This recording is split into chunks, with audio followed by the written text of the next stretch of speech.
Welcome for one of our writerssecrets.com articles series.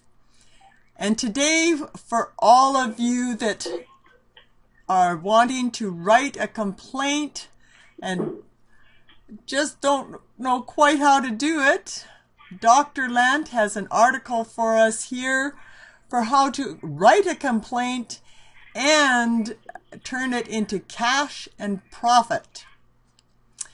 We're reaching out to you, Dr. Lant, nagging problems and irritating gobbledegook at Guardian Life Insurance Company of America, the titan that just doesn't get it, by Dr. Jeffrey Lant. Dr. Lant?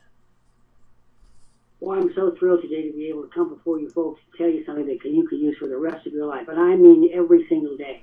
When was the last time you did some business with a retail establishment and they didn't quite measure up to their claims? And in fact, you were just so enraged by the end of the day, you didn't know what to do. You said, I'm going to write a letter to those people, and then you don't do it, of course. Well, I'm now going to give you the reason why you should do it. I'm going to give you the format. I'm going to give you something that you can turn into. First of all, it will cleanse your soul. You'll feel better standing up for yourself than being a doormat. Secondly of all, you might get something out of it. Using these techniques with a company called Hale Groves in Florida, they immediately sent me a $100 gift certificate and a whole bunch of those delicious oranges for which they are famous. So that's okay because I got a rotten one in the mail. All right, here we go. If you're one of the handful of folks who believes customer service is better today than at any time you care to name, read this article carefully because you're deluded, thinking no doubt that any, say, representative isn't the beginning of the cruel and unusual punishment that it is. As for the rest of you, you're going to be mighty glad I wrote this, since you've taken it long enough, and should distribute these sentiments to anyone everywhere who has been insulted by these fighting words. We're reaching out to you. For the music I have chosen for this article, a little ditty by protest songster Malvina Reynolds, late 1900, 1978. I must confess, from the eminence of my penthouse across the street from Harvard Law School, and a lifetime of preppified clothes whose style never changes, never mind I am now a bit long in the tooth for my undeniable sheet. I must confess, I say, that Malvina has never been and will never likely be one of my favorite chanteuses. Her visage, and please understand that I am merely stating the obvious, passing no judgment whatsoever, resembles something adorning Notre Dame de Paris. Her voice is like a frog aspiring to greatness. Le tout ensemble distresses me, who grew up with a stylish mother for whom the strict code of Chanel answered every fashion question. But then there are Malvina's words, and they overawe every reservation. I have often said and insisted my students understand, particularly those who aspire to gain points by proclaiming they intend to become writers, like you, Dr. Lant, that a good writer must have rage.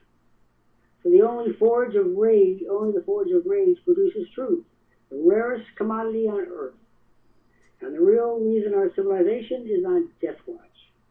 Malvina hath rage. And that is why I have returned to her frequently over these 50 years, although I often wish she would iron her clothes before each performance and put just a dollop of coating behind each ear. I was going to select as the official song for this article Malvina's catchy thrust, Boraxo. It's got just the peppy tune. We need to get up and at 'em. But the chorus, while I propose, goes just a tad farther than this incident warrants. We're talking, after all, about stupidity, insensitivity, and cluelessness. After all, not murder. See for yourself by finding this song in any search engine. It's all right. It's all right. Though you've had your hands in blood up to the elbow, you can always wash them clean with Boraxo. And your conscience is washed cleaner with Boraxo. Instead, I have chosen her grim ballads of Moneycrop, with its sharp, unrelenting message, or sharp, unrelenting capitalist, all suave in sincerity, held only by accident, reaching out in phrase only. Well, money has its own way, and money has to grow. It grows on human blood and bones, as any child would know. And those who take the money crop are avid without end. Some background. You should know I am no troublemaker. I never have been. I am of the live and let live temperament. But I can and do rail against people who are put in positions of authority and either cannot or will not do jobs for which they are being paid, complaining the while that pay is insultingly inadequate. A joke, when it's they who are insultingly inadequate. A joke. You should know I have been a customer of Guardian Life Insurance Company of America for a long, long time. Think decades, not just years.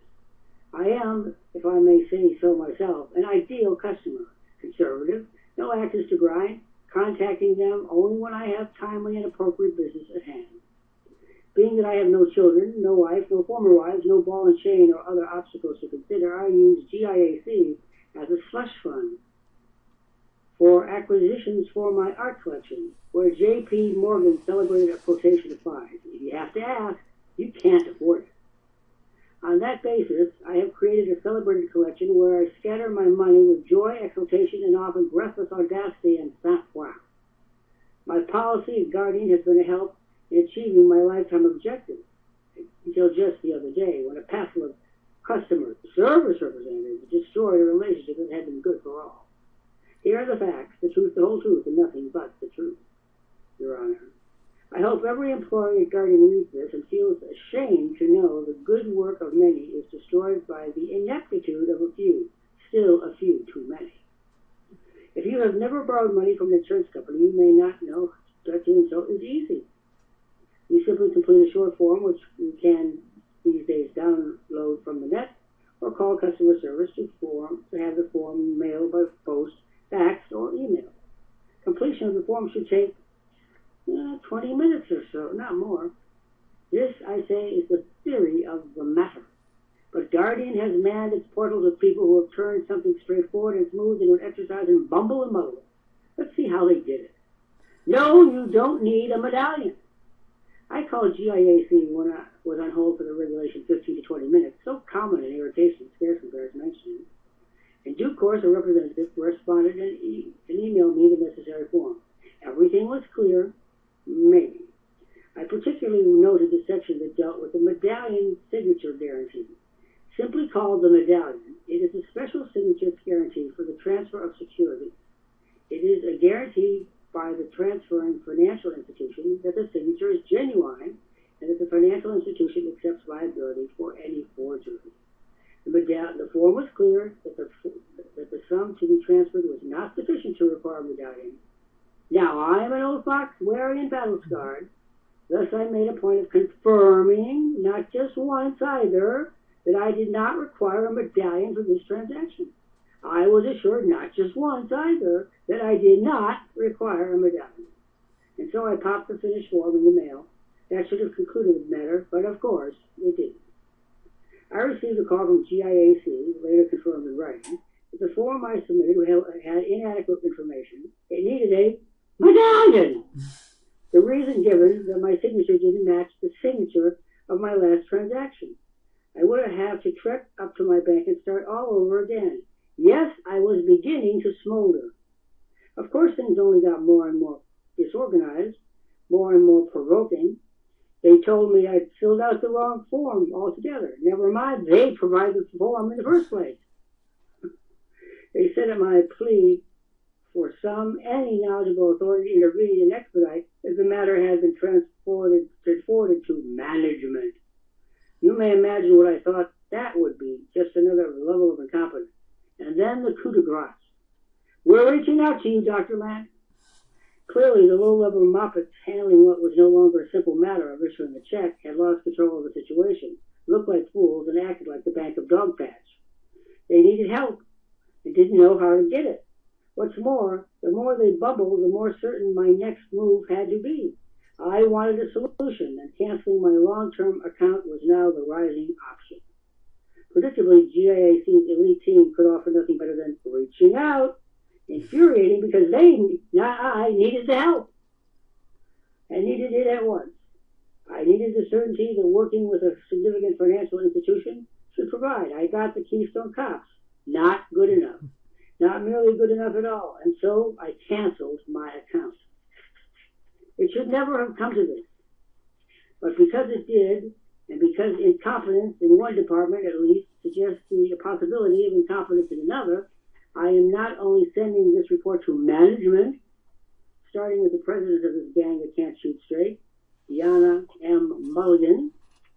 More important, I am asking every reader to pass this report on. Remember that forewarned is forearmed.